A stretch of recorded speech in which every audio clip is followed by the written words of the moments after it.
প্ৰথম আগতে কেনেকুৱা আছিল, ৰঙাপাৰা কেনেকুৱা আছিল?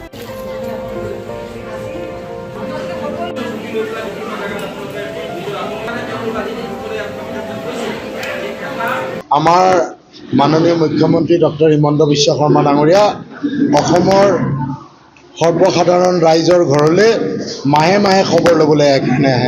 কেনেকৈ আহে?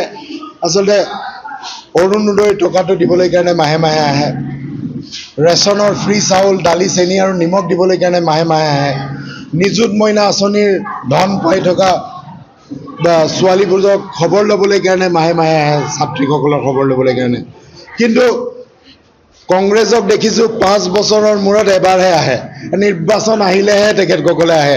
সেইকাৰণে মানুহসকলে অসমৰ মানুহসকলে আচলতে আমাৰ মাননীয় মুখ্যমন্ত্ৰী ডাঙৰীয়াক আশীৰ্বাদ দিব বিচাৰিছে যে তেওঁ ৰাইজৰ মাজত থাকে, মাহে মাহে খবৰ ল'বলৈ কাৰণে আহে, দুখে বিপদে খবৰ ল'বলৈ কাৰণে আহে।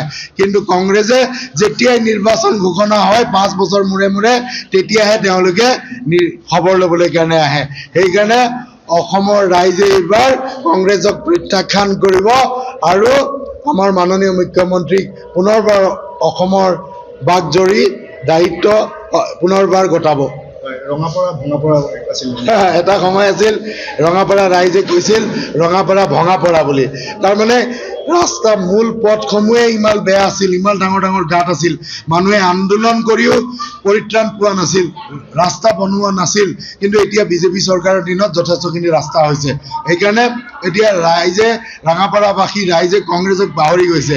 এইবাৰ আপোনালোকে চাব, কংগ্ৰেছ একেবাৰে নস্বাত হৈ যাব ৰঙাপাৰাৰ পৰা, আৰু ভাৰতীয় জনতা পাৰ্টিৰ বিজয় ধ্বজা উৰি থাকিব।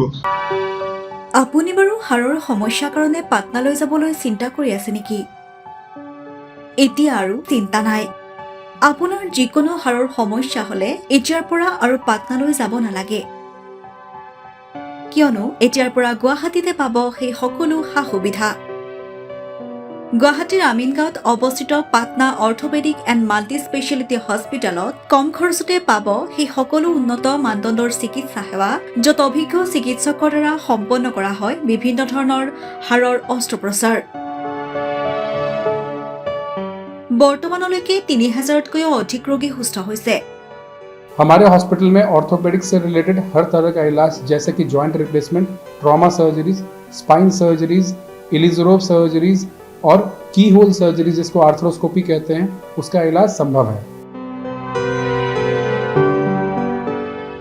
উন্নত মানদণ্ডৰ সা সুবিধা থকা হস্পিটেলখনত আছে 3টাকৈ VIP ৰুম, 11টা কেবিন, জেনেৰেল ৱাৰ্ডত আছে 12খনকৈ বিচনা তথা 7খনকৈ বিচনাযুক্ত ICU।